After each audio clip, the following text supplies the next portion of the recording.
የዘማሪት የምስራች ስምዖን አጭር የሕይወት ታሪክ። እርሱ የሚያምን ሁሉ የዘላለም ሕይወት እንዲኖረው እንጂ እንዳይጠፋ እግዚአብሔር አንድያ ልጁን እስኪሰጥ ድረስ ዓለሙን እንዲሁ ወዷልና። ዮሐንስ ወንጌል ምዕራፍ 3 ቁጥር 16። ዘማሪት የምስራች ስምዖን ከአባቷ አቶ ስምዖን ቶሎና ከእናቷ ወይዘሮ ምንትዋብ ደረሰ በጥር 30 1990 ዓ.ም በአርባ ምንጭ ከተማ እድገት በር ቀበሌ ተወለደች።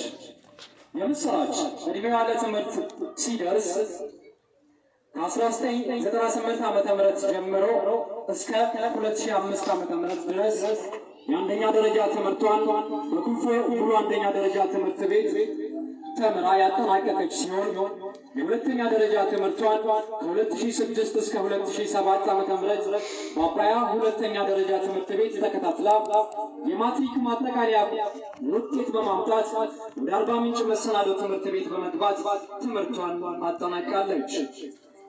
የምስራች በአርባ ምንጭ አጠቃላይ ሁለተኛ ደረጃ ትምህርት ቤት በክርስቲያን ተማሪዎች ህብረት ውስጥ ከ2008 እስከ 2009 ዓ.ም የምትወደውን አምላኳን በተሰጣት የጸጋ ስጦታ በዝማሬና በስነ ጽሑፍ ማገልገል ችላለች።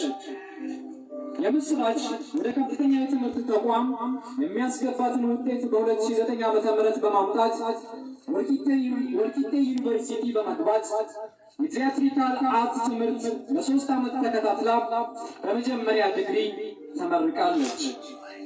ወጣቷ ዘማሪት የምስራች ወልቂጤ ዩኒቨርሲቲ በነበራት ቆይታ በክርስቲያን ተማሪዎች ህብረት ውስጥ እግዚአብሔርን በቅንነትና በትጋት ስታገለግል ቆይታለች። የምስራች ከዩኒቨርሲቲ ተመርቃ ከመጣች በኋላ በተማረችበት ትምህርትና ባላት ልዩ መንፈሳዊ ስጦታ በዝማሬ ስታገለግል ብትቆይም በስራ አጋጣሚ ወደ አዲስ አበባ ባቀናችበት ወቅት የምስራችን ልዩ ክህሎት የተመለከቱ ዘፈን እንድትዘፍን ግብዣ ቢያደርጉላትም በፍጹም በተሰጠኝ ስጦታ እግዚአብሔርን አገለግላለሁ እዘምራለሁ እንጂ አልዘፍንም በማለት የዓለምን ግብዣ በመናቅ ለሌሎች አርአያ መሆን ችላለች።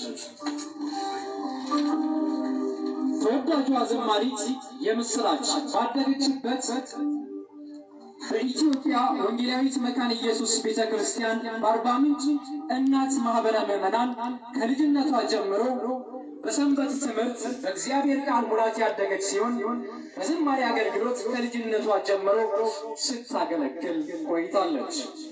የምስራች ባደገችበት ማህበረሰብ በብዙዎች ዘንድ የምትወደድ፣ ቤተሰቦቿን በቅንነት የምትታዘዝ፣ ታላላቆቿን የምታከብር፣ ከሰዎች ጋር ለመግባባት ጊዜ የማይወስድባት፣ በሄደችበት ሁሉ ሰዎችን በፈገግታ የምትቀበል ሳቂታና ተጫዋችም ነበረች።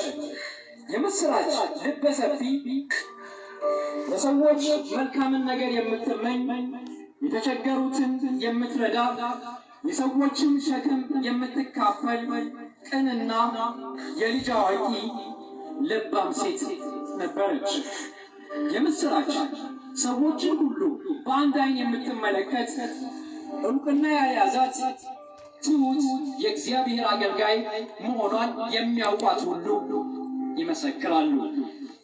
ዘማሪት የምስራች በስራ አጋጣሚ አዲስ አበባ በሄደችበት ለዝማሬ አገልግሎት ሙሉ ጊዜዋን በመስጠት በተለያዩ አጥቢያ ቤተክርስቲያናት እግዚአብሔርን በሀገር ውስጥና ከሀገር ውጭ በመሰጠት እያገለገለች በነበረችበት ወቅት ባጋጠማት ድንገተኛ የጤና እክል በሀገር ውስጥ ሕክምና ጀምራ ህመሙ በቤተሰብ አቅም የማይቻልና በሀገር ውስጥ የማይሰጥ በመሆኑ በደጋግ ኢትዮጵያውያን ርብርብ በውጭ ሀገር ታይላንድ ሕክምናዋን ተከታትላ በተሳካ ሁኔታ ወደ ሀገሯ ተመልሳ የረዳትንና ድንቅ ያደረገላትን እግዚአብሔርን ከቤተሰቦቿና ከወዳጆቿ ጋር ማመስገን ችላለች።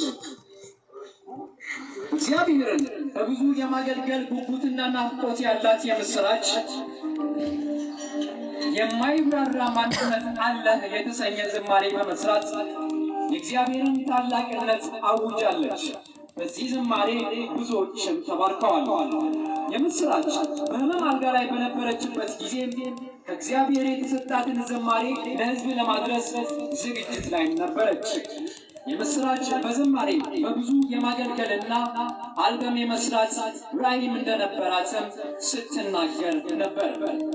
የምስራች ዝማሬ ለመስራት ዝግጅት እያደረገች ሳለ ዳግም ባጋጠማት ሕመም በሕክምና ስትረዳ ቆይታ ግንቦት 25 ቀን 2017 ዓ.ም ወደምትወደውና ወዳገለገለችው ጌታ በክብር ተሰብስባለች። ኢየሱስም ትንሣኤና ሕይወት እኔ ነኝ፣ የሚያምንብኝ ቢሞት እንኳን ሕያው ይሆናል አለ። ዮሐንስ ወንጌል ምዕራፍ 11 ከቁጥር 25። በመጨረሻ በእነዚህ ሁሉ ጊዜያት የምንወዳትን ልጃችንን እሙቲ የምስራችን ሕይወት ለመታደግ በገንዘብ በጸሎትና በተለያየ አግባብ ከጎናችን የቆማችሁ እናንተ ደጋግ ኢትዮጵያውያን ሁላችሁንም እግዚአብሔር ይባርካችሁ። ቤተሰቦቿ እግዚአብሔር ሉዓላዊ አምላክ ነው። ለሁላችንም እርሱ መጽናናትን ይስጥልን። አመሰግናለሁ።